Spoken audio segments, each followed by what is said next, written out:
Si shin sumbo yi chen dang tenpo lo na me jawa ten jen je por jong si shin dong po te lo de.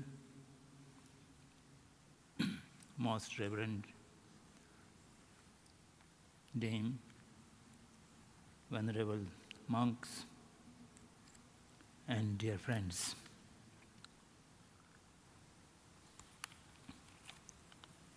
I have been asked to speak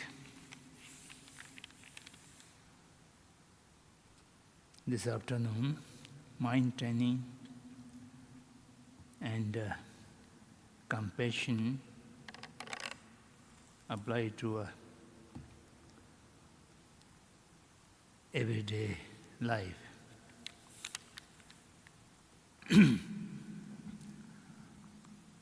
I beg in the beginning your forgiveness that I do not comfortably speak English language. Therefore, my vocabulary is very limited, and sometimes I do not able to express myself fully. So please bear with me. Apart from that, today my voice is also not very good. I have lost the voice partially since this morning.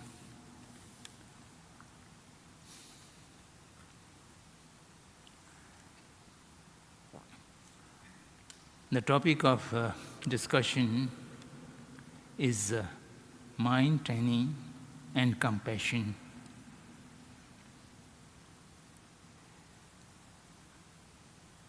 To understand the mind is the first requisite to train it, and there are many different concepts of mind. From the Buddhist viewpoint, the mind has a number of different categories and layers.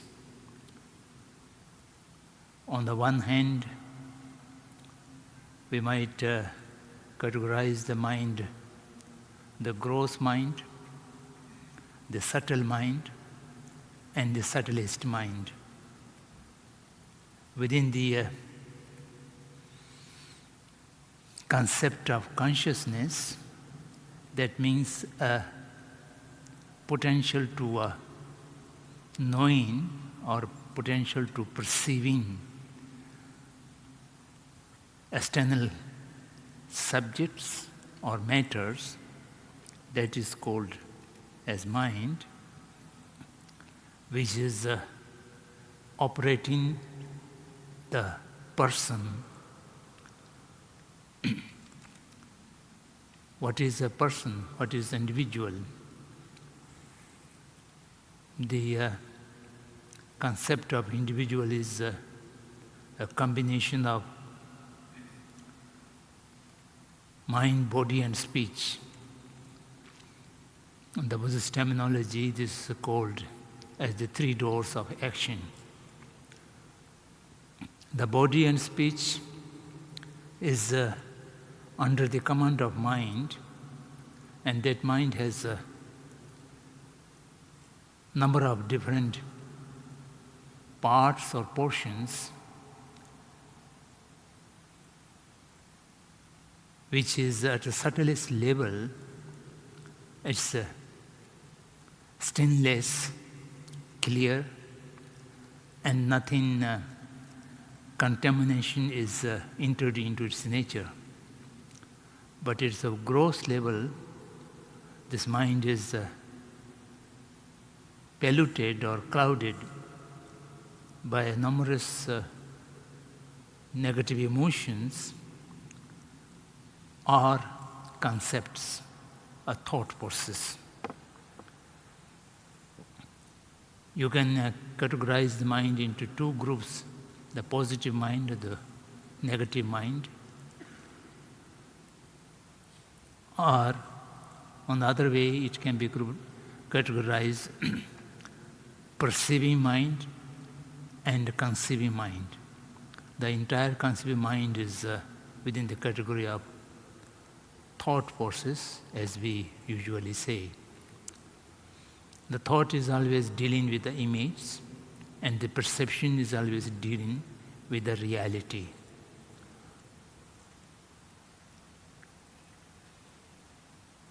Without recognizing, identifying one's own various levels of mind, then to train the mind may not be an easy job. In order to train the mind, we have to understand how the mind is functioning or operating at the various levels, and whatever the mind is functioning, its basic source would be the subtlest mind, which may call it a subtlest consciousness, or the continuum of the consciousness which comes from previous life, beginningless, and which goes to the next till someone is liberated oneself from the bondage of defilement and karmic force.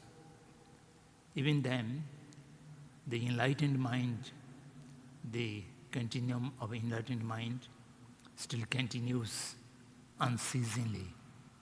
So therefore, according to a Buddhist concept, the consciousness or the mind does not have any beginning and it does not have any end, except few Buddhist tenets belonging to a Sarvakyan. They have a conception of ending of mind. When individuals enter into the Niravashesh Nirvana, that means no residue freedom. But that is not accepted by majority of the Buddhist traditions of the philosophy. Since the mind is flexible and not entered contamination in its nature, whatever developments are temporarily coming from external factors, thereby it is removable. When we take the antidote of negative emotions and practice in that way, the negative emotions or the negative mind can be reduced, suppressed, and finally can be eradicated. For the eradication, perceive the ultimate truth. The ultimate truth means the real nature of the entire phenomenon, how things exist. With the help of name and thought, without any inherent existence of by its own nature, or the wideness of existing by its own nature independently, that is the ultimate reality.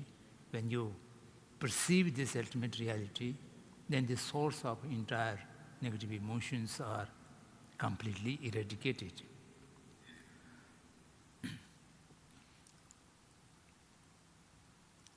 Having said that, what are the basic methods of training the mind? For training the mind, there is a process of learning examination and meditative state of mind.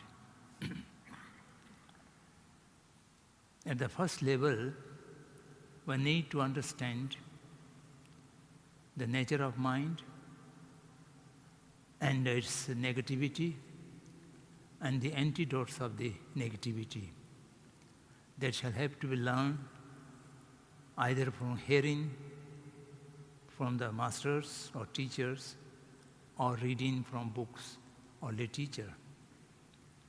And this is the first stage of accumulating information that is understanding from hearing. In Sanskrit we call it Shrutimay Gyan. Understanding inculcated or created from learning or hearing or reading at the stage of receiving the information. That receiving information need to be Buddhism has been divided into two, Shukin and non-Shukin. Who has caused the suffering? It's you. It's not mine. Pardon? Let him be there.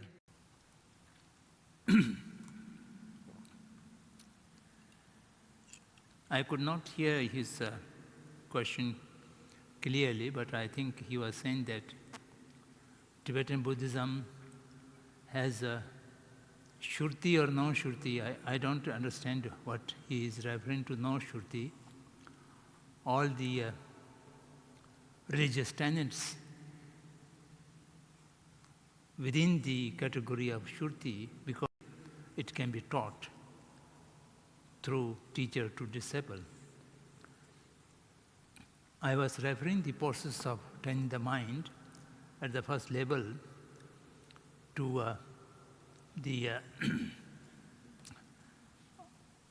accumulation of information through reading or through hearing, and that is the first stage of understanding, and it is within the category of thought process or knowledge level. And that knowledge has to be examined through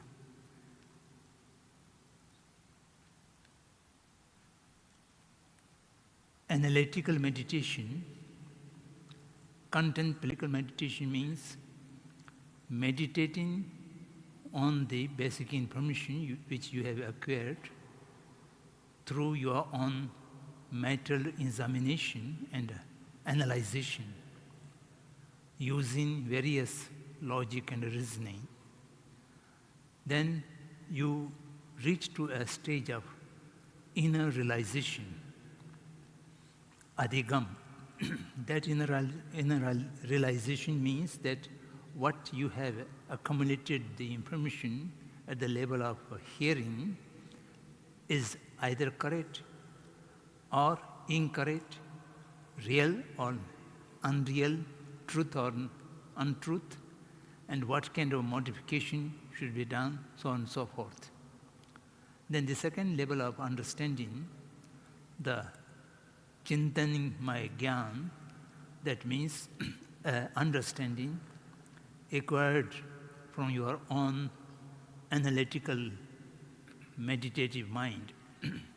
And that is a knowledge which can be considered as authentic, reliable. Only the understanding acquired from the hearing or from reading may not be reliable or authentic. Buddha have repeatedly said that you don't believe because Buddha have said it. You have to understand by yourself through analytical meditation and through your own logic and examination.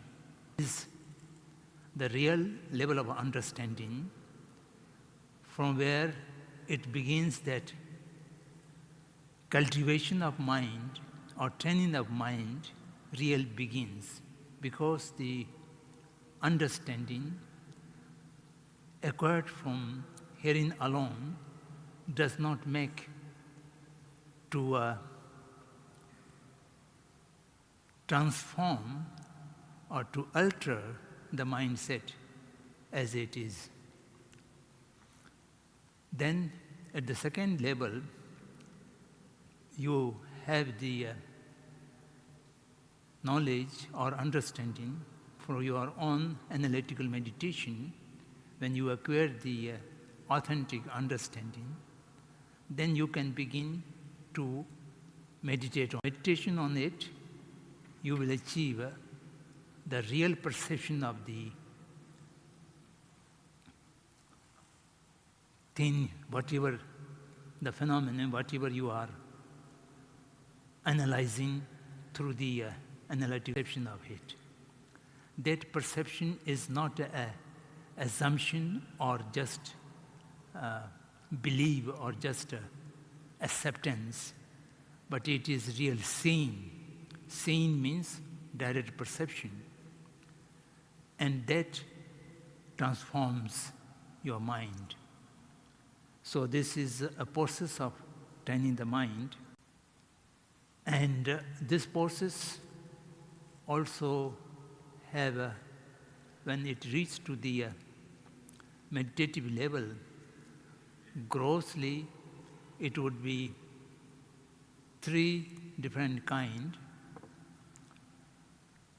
A meditation which is in the nature of cultivating the mind, and another meditation which is in the nature of practicing the concentration, concentrative stability to be achieved. And the third category is a meditation of visualization. Visualization means visualize something which may not be there in reality, but in the mind picture you can visualize something. Real purpose of training the mind, the meditation of visualization or meditation, a kind of facilitator. The real meditation you have to do is the nature of cultivation. Nature of cultivation means you have to rely on much more on the analytical meditation than the concentrative meditation.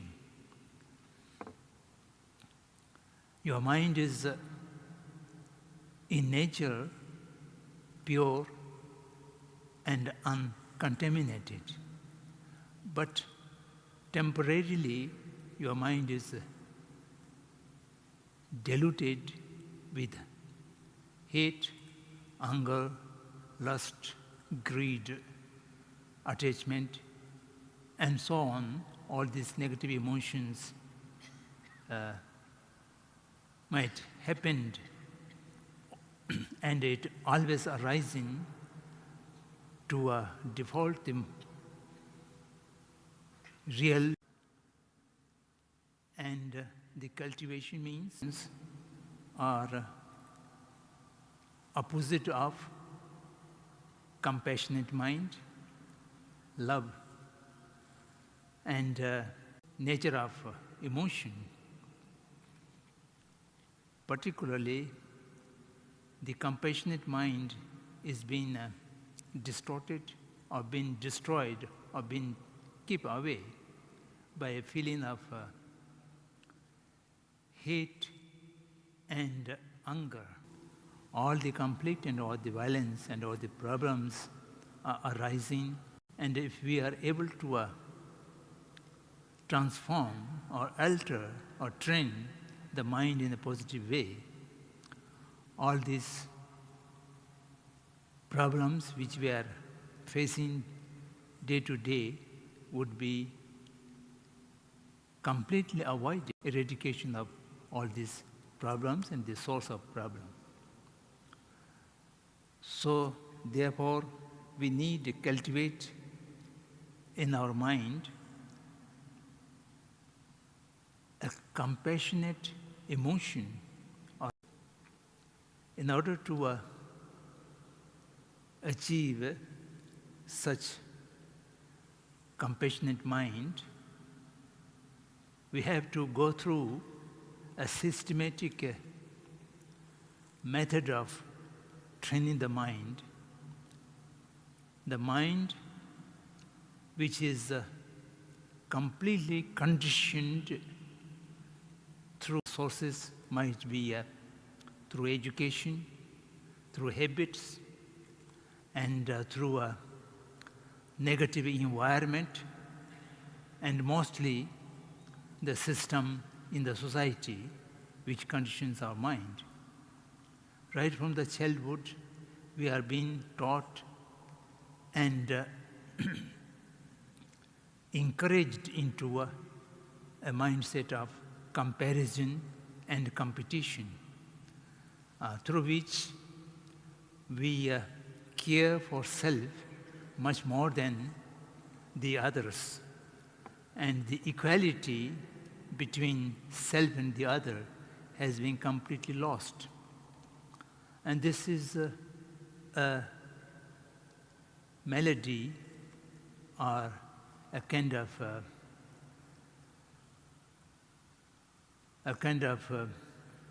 defect which is being created through civilization. The modern civilization have given a number of disbalances, and among these disbalances, disbalance between self and the other. And unless until you understand the equality between the self and the other, you will not be able to achieve the caring the others more than the self becomes most difficult. So, in the process of training the mind to cultivate into compassion, understand the equality, to cultivate, to create in your mind, to see or to understand, to internalize the reality of the equality of all the. In the modernity, we talk about equality, particularly in the political system, or so we are always looking for a kind of equality. And this equality does not give you the perception of real equality. The concept of political equality is, at most, it can give equal among the equals. The real equality among the unequals, apparently unequal individuals or sentient beings, not so easy. And here we have to educate the mind, train the mind to see the real equality on the two basic grounds. We are equal in one particular thing, that is to wish and do not wish for misery and pain. Even a smallest insect and the biggest animals like elephant or the most intelligent human beings, no one is willing to invite pain and misery. And everyone's looking for peace or pleasure. So this is basic nature of all conscious people or sentient beings. So this is one ground of equal of all. And the other ground of equality is each individual, right from the smallest insects to the most intelligent individual human beings, they are potential achieving enlightenment and freedom. Each one has the seed of Buddhahood, if I speak from the Buddhist terminology. Everyone has the potential or the possibility to achieve omniscient mindset or the Buddha nature. There's no single this potential. So on that basis of potential, all the sentient beings are equal. So on this basis, we have to realize that all sentient beings are equal and there's no differentiation.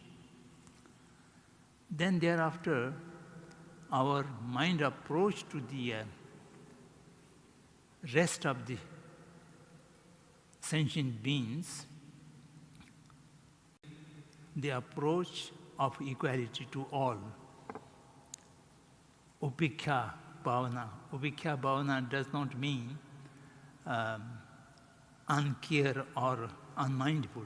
Here upekkha bhavana means to treat or to approach each sentient being without any distinction, without any near or far, without any dear and undear, without differentiation, friends or enemies.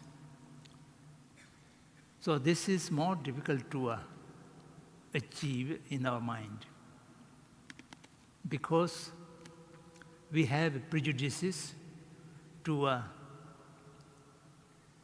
all other beings when we deal with the other sentient beings. If we see some relative, some friend, some very close associates, we feel happy and have a mindset of attachment to those people. And we see someone who is not friendly with us, and particularly unenlightened people do have advantage. And when we see enemies who have harmed to one person or who have did some undesirable or injustice things to oneself, we feel very much hate and anger to that person. And when we see someone is unknown, unfamiliar to us, we just have without any happiness or unhappiness, without any attachment or detachment. So three different others, we have three kind of approach that distorts our mind to have an approach of equality and through which a compassionate mind can be evolved for everyone. Compassion does not mean a love or a kind of good feeling for any individual.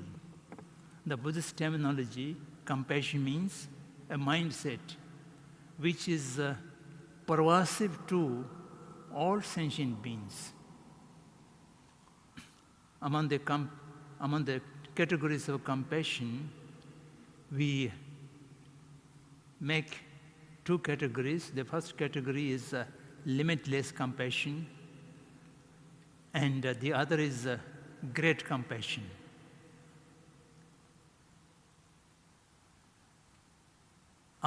Parmiya karuna, mahakaruna. The great compassion is mahakaruna.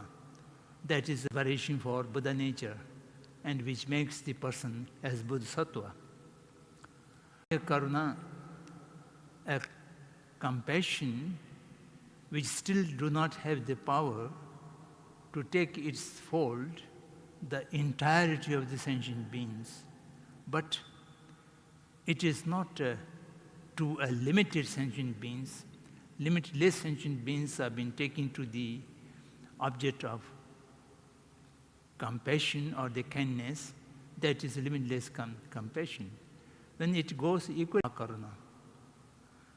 So therefore, we mind not to differentiate any sentient being distinctively, differently, equal attitude to all need to be developed. And if we are able to achieve that equal attitude can be transformed into a compassionate mindset. And compassionate mindset means seeing the suffering of that person and with great desire or willingness to remove that suffering. That is the real nature of. And in order to achieve such, mentioned before, first we have to achieve the equal mind to all senses, their suffering as a reality, and a great enthusiasm to remove those suffering. And in order to that, we need to understand the nature of suffering as well. At this moment, we do not see the entirety of the as it is. We only see there are three different kinds of misery: the misery, and the changing misery, and at the base of misery. There are three kinds of miseries. We only see the misery, the dukkha. That means the pain, the wound, or the deaths are in reality apparent pain and misery. That's easy to understand. But second thing is the worldly pleasure. The entirety of the worldly pleasures are in reality not a pleasure, not a happiness, misery or changing pain. Because when it disappears, all of these are transitory and impermanence. The entire worldly pleasure is impermanence and transitory. In reality, one misery goes away and other misery begins. At that moment, we feel a kind of worldly pleasure. And that worldly pleasure is bound to go. And if we remain with that pleasure, it will never sustain itself. And since it is impermanence, and since it is transitory, it is bound to decay and disappear. By disappearance of this pleasure, itself is a pain. You can see someone dear and near is lost. We feel great pain. Although the dear and near person's presence is a temporary pleasure, but it is bound to come to an end. All the wealth, all the affluence, what you bound to decay, bound to diminish, and that is changing misery. And then the basis of changing misery is the conditioned mind or the conditioned body. Our mind, body, speech are entirely under the control of our karmic force and our mental defaultments, which are cause of karmic force. So as long as we are not get freedom from this bondage of karma and klesha in this cycle of birth, death, rebirth, so this samsaric cycle will never come to an end. So that is the basis of all misery. And this three basic misery of oneself is realized, then the person can understand the misery of others as well. And by understanding of this nature of misery and how it is painful, and thereby how the entire sentient beings are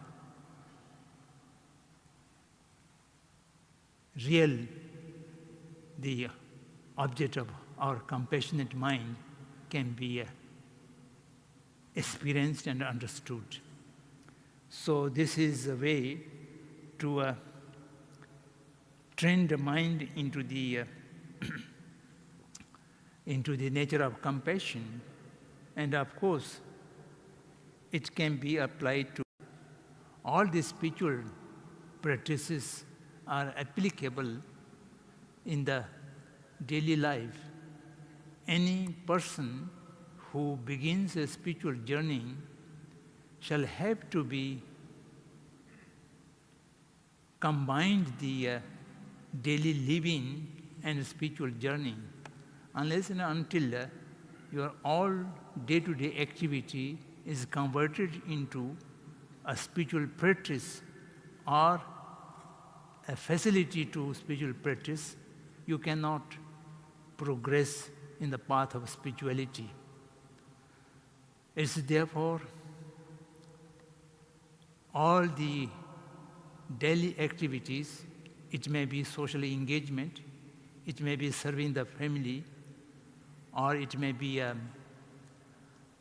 performing the larger universal responsibility, whatever it may be. For example,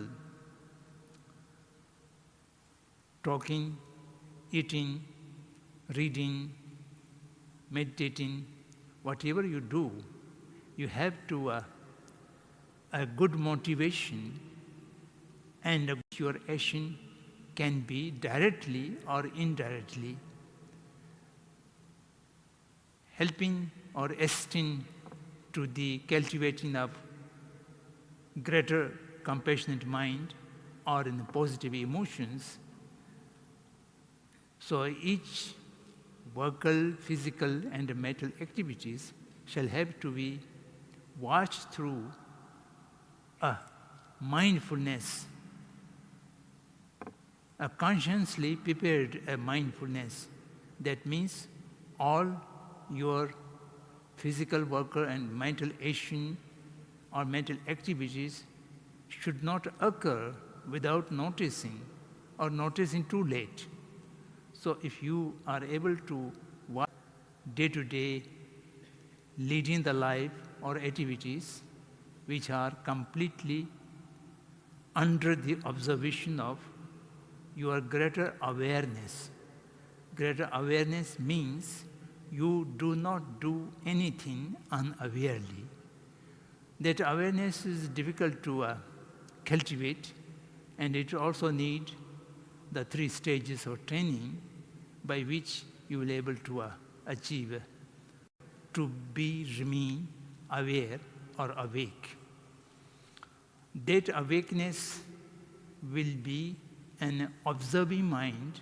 That observation will not miss any single point of your daily living or your activities, and thereby you would remain always mindful and conscious, and by which all the negativity can be reduced and eliminated, and all the positive can be